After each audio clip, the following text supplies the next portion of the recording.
Welcome, everyone. I want to take you on a healing journey of my new show called The Valley. The Valley is a sunken mindset that affects/effects an individual emotionally, physically, psychologically, and spiritually. Being in the valley can affect how a person sees themselves, how they see the world. Feeling safe and seen is something I've always struggled with, so I wanted to create an environment/platform where all people could feel safe and feel seen. The objective is to come out of the valley, but not without doing the work. You have to fight for it. What choice will you choose when freedom is on the other side awaiting you? Do you think is it just shifting a little bit, because I was listening to this interview, do you think there's a difference between bleaching? I know there's a difference, but do you see similarities between bleaching and women wanting to wear makeup? Like, even though it's completely different, but it's still like a person can say, well, I bleach because I want to enhance my beauty. I don't like my natural skin complexion. And a person who wears makeup, well, I'm just enhancing my beauty. So it's somewhere where people don't... It depends how they do their makeup. Like if they're darker skinned and they're doing it to like lighten their face, then I would say yes, it's very similar. But if they're doing it and they're like matching their skin tone and it looks as close to their like, you know, natural self as possible, then I wouldn't say like they're the same. It really depends on how they do their makeup. How they do it. Because I think like, I know that is a huge difference, and I'm not saying it's similar, but I think they were just trying to say like, both parties are not naturally loving who they are. Like they're using some type of form of enhancement to like, why can't I just be myself? Like, why is this not enough? Like, why do I have to put makeup on and to be like, why can't I just be me? So I was like, oh, I never looked at it like that, because I feel like bleaching is extreme. Yeah, no, it's but definitely when you extreme. but when you really think about it, the similarity is like, you're not as I'm not really as comfortable with what God gave me. And I don't know if that's accurate statement to say, but because some women, they feel like, I gotta wear makeup. Yeah, I do know a lot of people that they won't leave the house without lashes, won't leave the house without a full beat, bust down part. You know, I definitely know a lot of people like that. And they aren't comfortable with their natural state. Like you'll hear most of them say, I feel like I look better with the weave, or I feel like I look better with makeup, or I feel like I look better if I enhance my skin tone. So, you know, definitely it's a level of like them not being comfortable with themselves. They have to do some self-work. And I think like when we saying going back to love, like self-love, like I know for me, I struggled, you know, with loving myself. And I think a lot of it definitely came from a lot of self-hatred. Yeah. Growing up, trauma, all of that, you know what I'm saying? But definitely hating being darker. I was like one of the dark ones in my family. You know, when you're younger, you get called burnt, you black, you ugly, you this, you that, you burnt toast, you know what I'm saying? That's Can't crazy. see you at nighttime. You know, and when you were a kid, you were like, oh, he's just cracking jokes, but it really would bother me. Like, as a kid, like, I ain't asked to be like this, you feel what I'm saying? Or the ugly one, you get what I mean? So I just, like I said from this episode, like I just want to see people just love, like you gotta love you. You have to. You get what I'm saying? Like you, at the end of the day, guess what? You ain't gonna be everybody cup of tea. You get what I'm saying? Right. But at the end of the day, you gotta love you. And I think that's so important. But for me, I would say how I really started loving myself more was when I really like started really accepting and really believing that God loved me. I feel like God really started teaching me how to love myself when I realized that God did love me, because I think a lot of my self-hatred not only came from how I looked, you know, me being darker, but I thought that God hated me. You feel what I'm saying? But why? I think because of the things that I went through, because of some of my struggles, you get what I'm saying? I felt like cursed. You know what I mean? Like, why I got to deal with this, or why I'm struggling with this, or why is this stuff happening? So I felt like, because I felt like he felt this way towards me, like it also made me internalize that how I felt about myself, you know? So me realizing that like God loves me, you feel me? It enabled me to be like, all right, well, I need to start loving me. You get what I mean? So I feel like a lot of it is generational curses as well. Like a lot of people, they like dismiss it like, oh, you know, that's not a generational curse. But there's a lot of things that's passed down like through family, and like even science proves it, like with psychology. I think it's revolutionary psychology or revolution psychology. It talks about how some things can be passed down genetically, like your genetic makeup. Like, why is it when we see one black person running, you run too? Why? Psychologically, even if I didn't grow up in the United States, if I saw one black person running, I'm running too, because I know there's danger around the corner. You know, there's certain things that's just ingrained in us, passed down, even if someone didn't say it to us. Like, you know how they say black telepathy? There's certain things that you don't even have to say out loud, but when you just look at another black person, you're like, yeah, you know? Like, we here with it, you know? It just is what it is. And it just boils down to that. There's certain things that just pass down, like through family, curses, spirits, whatever the case may be. And how you deal with that, like when you make that choice to like submit it to God and cast and recast your burdens onto God, that's when you start to find your resolve.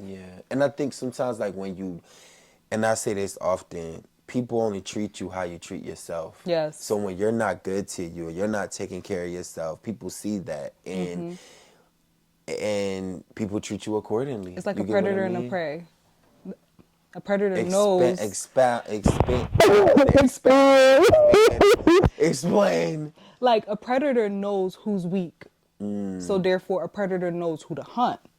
But if you're a strong prey, if you're like a strong prey, they're more likely to not go for you. But if you're showing I'm weak, I don't have confidence in myself, that's where you see like a lot of like relationships where there's a lot of domestic violence or like whatever the case may be. That person knows that you're weak. They know all your weaknesses through how you carry yourself, how you walk, how you talk about yourself. So now they already know what's going to work for you, because that's how you talk down on yourself. So they're like, at first, I could, if I make her feel good about herself, then I take that away from her for a little bit. She's going to want to come to me even more, because I'm the only person that even told her she's beautiful based on what she told me, you know?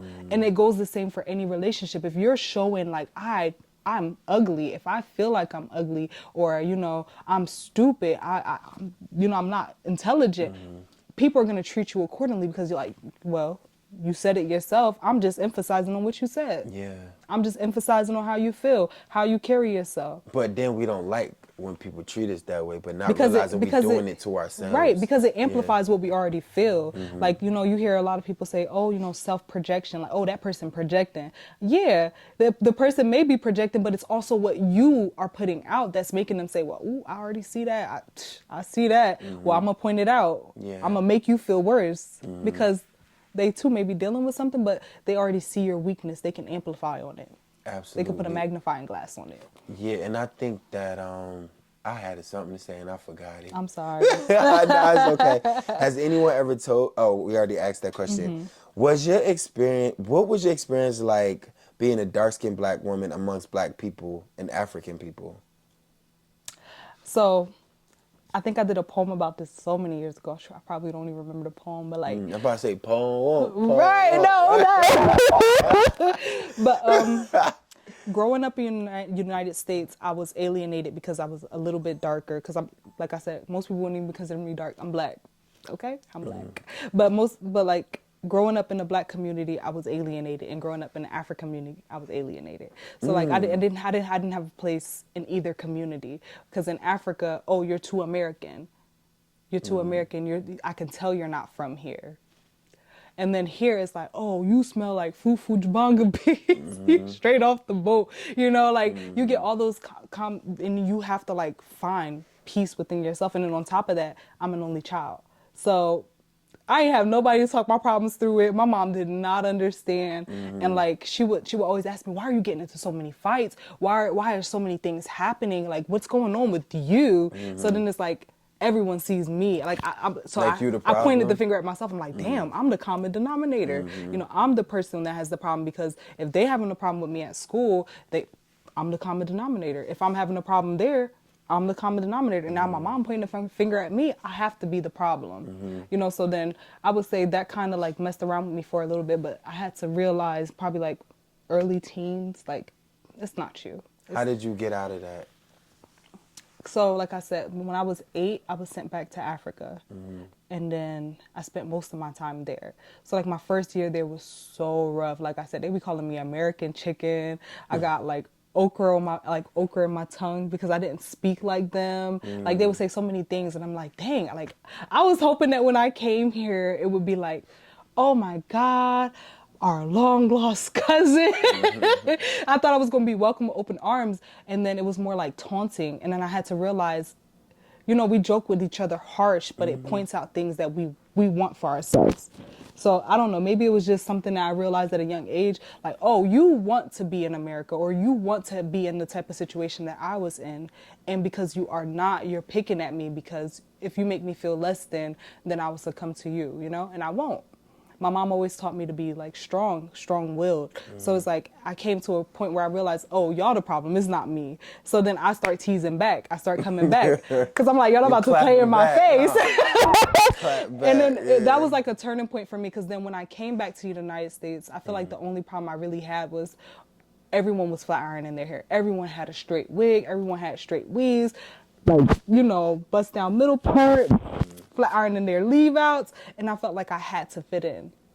I felt like I had to fit in because I got teased, you know, oh, you're wearing your natural hair? Like I said, in Africa, they didn't have no problem with me wearing my natural hair. But here, it's like everybody got a weave. Everybody got braids. And I didn't have that. I would wear my afro. I would wear like, you know, curly, flat twists, different things like that because I thought I was pretty naturally. But then if I didn't have the straight hair, like, you know, the guy would be more likely to talk to the girl who has the black, you know, middle part with the leave out, you know? So I'm like, oh, okay. So then if I want to be more appealing or like accepted, then I have to like wear weaves. I have to like do other things to be looked at like I'm appreciated or like I'm beautiful. That's good. Yeah. So it's different.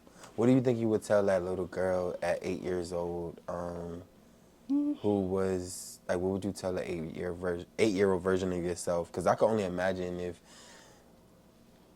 you being stripped from your home, you get what I'm saying, without your mom. Like, I can only imagine how that would feel sometimes. And you said you're the only child, right?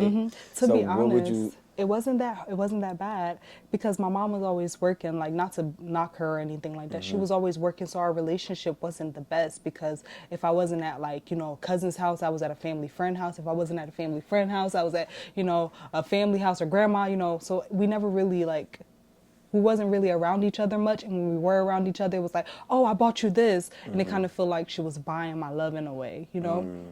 Sad to say, but that's how it felt like as a young kid. Yeah. So it wasn't really a bad experience for me because I saw it as, oh, a lot of kids don't get to travel outside of the United States. Wow.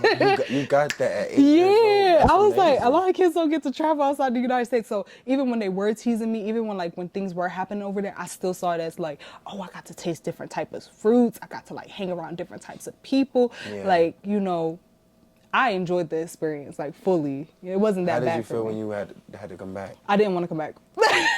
Even now, I'd be like, Lord, send me back. No, seriously, I did not want to come back. I told my mom, I'm like, please leave me here. I don't want to come back. Like, life is so different over there. Like, things are simple over there. Like, you eat together in the morning, you pray together.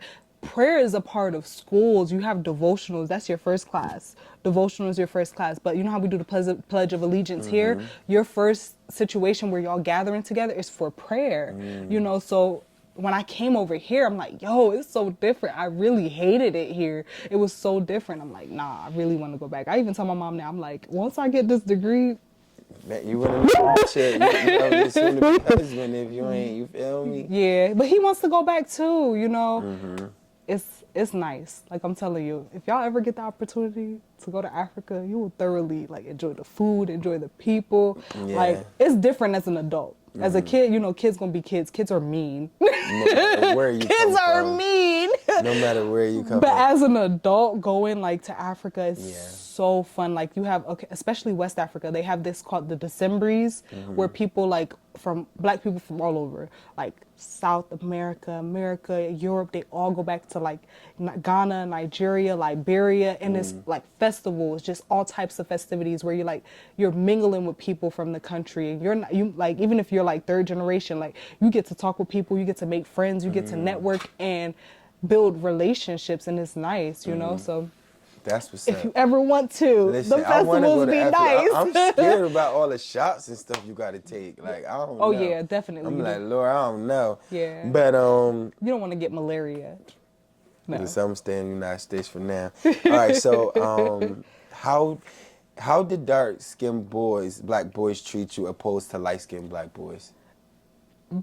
They were the meanest. The dark skinned guys, I feel like I got more attention from like Hispanic guys. I got more attention from like lighter skinned guys. The dark skinned guys were always the meanest. They would always call me the worst things. They would tease me the worst, especially like fourth, fifth, like third grade. Like I can remember how horrible it was. Like it was the worst experience.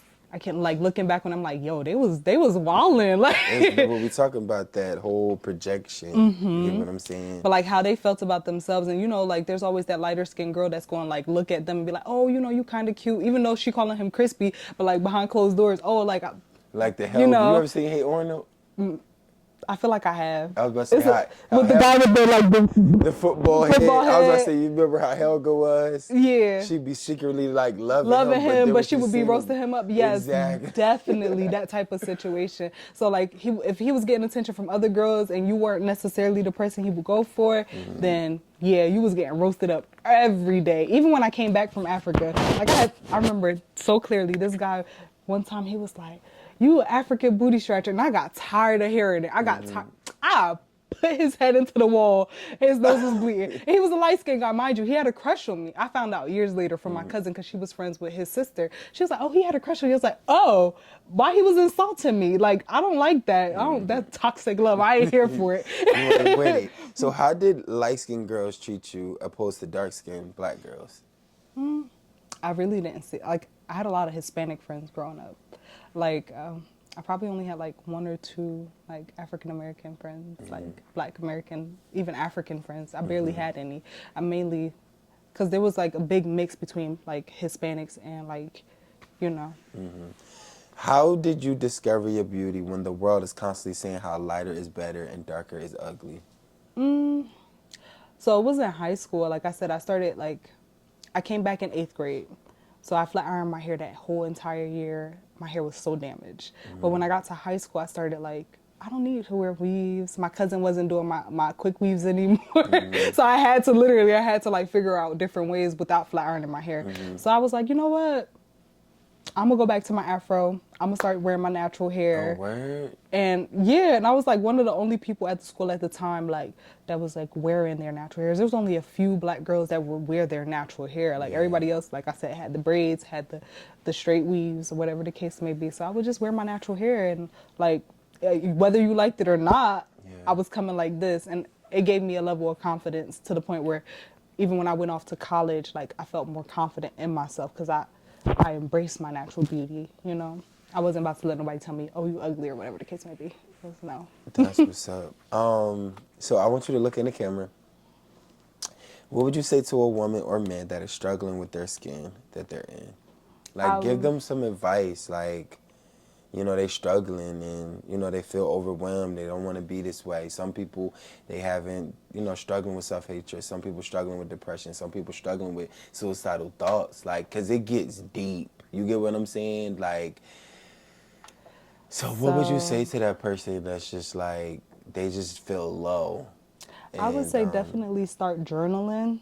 And if you don't feel safe to journal, like writing your little Google Notes or whatever, like Apple Notes, like start journaling your feelings. Like I feel like once you get your feelings out there, then you can start to think about the reality. Start to look in the mirror more. Like start to look at yourself and actually appreciate who you are, because you can't change. You can change your features, but it would be best to accept you as you. And somebody's looking at you and thinking, "Wow, you're beautiful." So as long as you start to see that in yourself, other people will start to gravitate to you.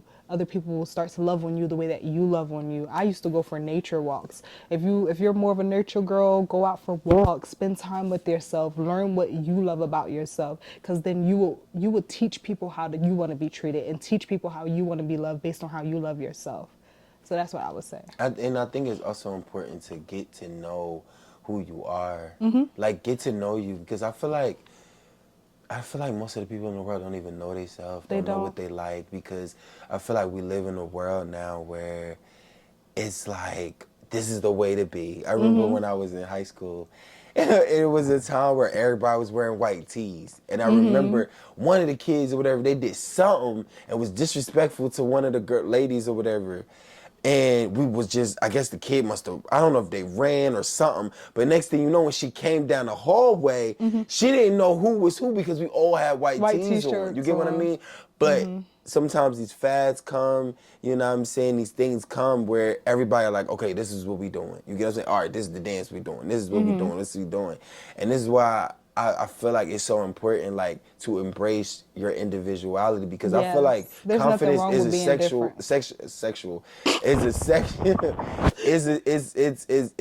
I don't know the word that I'm trying to. It's sexy to be confident, like, in even who if you are. even if you're quote unquote ugly, if you're confident, yeah, that will speak louder. It speaks volumes, you know. So in being confident, like, in who you are, whatever that building, because it looks different for each person. Like, everybody finds their confidence differently. You know, I used to do face masks, little self-care Sundays. Like I said, I spent a lot. I'm an only child. I spent so much time like, with myself that like there was no way anybody could like tell me I'm not what I say I am. Because I was spending so much time by myself, with myself, and I had so much time to work on myself by myself, you know, so. I think that's good. I forgot. I was just about to say something. I done lost my train I'm sorry, you said somebody said. Somebody said. Somebody was saying. I forgot. I'm so sorry. No, it's all good because this was really, really good. But, yeah, it was crazy because before we was talking, I was saying that I can't believe that in 2024 that this is still a conversation, even from slavery time. Even like, it's just unfortunate that even that I'm sitting down using this time to talk about this. You get what I mean? Like, this shouldn't be a thing. It's so much other stuff that we already have to work on as an individual, and it shouldn't be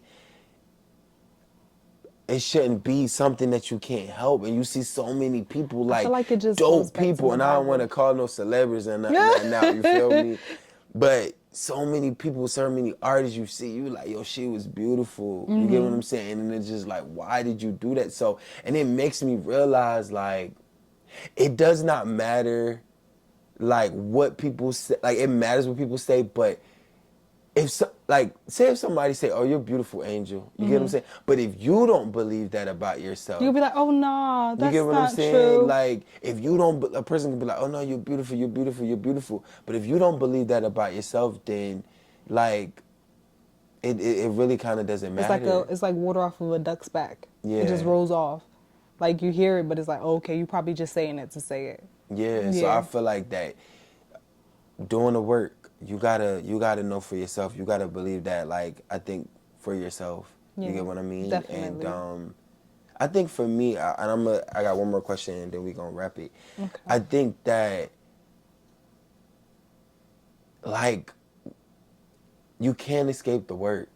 No. You know, no matter what it is, no matter if it's the complexion, no matter if it's the self-hatred, no matter if it's I'm not where I want to be at in my life. I really realized, I was talking to Pastor recently, and I was like, Pastor, I saw the scripture about speaking. I think I'm supposed to be speaking. And she said, this is what I need you to do. Start reading. Prepare yourself. She said, get off social media as far as comparing. You get what I'm saying? I can't be T.D. Jakes. It ain't possible. You get what I'm saying? Can't be Sarah Jakes. Can't be none of them people. And neither do I want to be. Right. I want to be Richard. So I think you have to make your mark. Exactly, and be who I am. And I think it's unfortunate when we begin to mimic, because nobody can be Angel. You feel what I'm saying? Like, and I just would love to see more people embracing their individuality, embracing who they are. Okay, I'm not where I want to be, and even me, like, as a person who struggles heavy on condemnation, you get what I'm saying? I struggle, and I'm getting better, but I struggle with that. Like, dang, I ain't read my word. You feel what I'm saying? Like I should. Or, you get what I'm saying? Like, dang, I've still been lusting. Or, you get what I mean? Dang, I've been thinking the wrong things. Or, dang, like, so it's just like I realized, like, like you have to do the work. Yeah. But it starts with God. It does. All goes back to starting off with God and wanting to be better.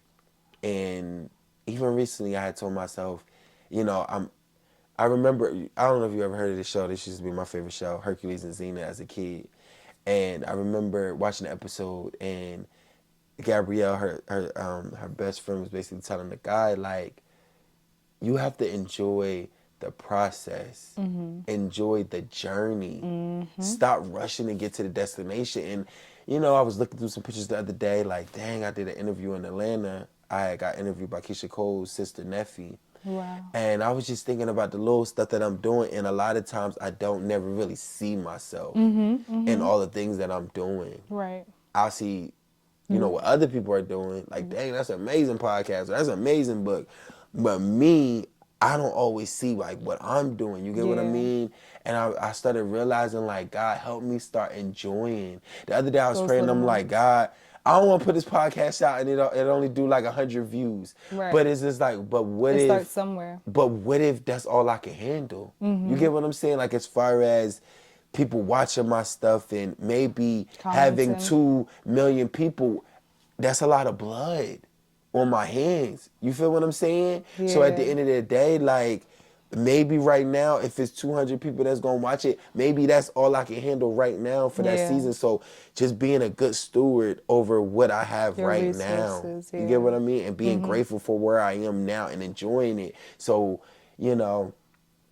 enjoying it and doing a heart check and, and expecting the fruit and all of those things. Like, and I realized that about myself, like, attitude sucks sometimes. You feel what I'm saying? Like, and just working on that heart, constantly working on that heart, submitting that heart, asking yourself. God, purify my heart, renew my mind, like, because it's easy to sin. It's easy to think the wrong things. It's easy to, you know what I mean? But it's harder to fight your flesh. Yeah, to submit that thing. You feel me? So I want to know, what are some of the steps we as people, like, how do we heal this? It starts with, the Bible says, love your neighbor as you love yourself.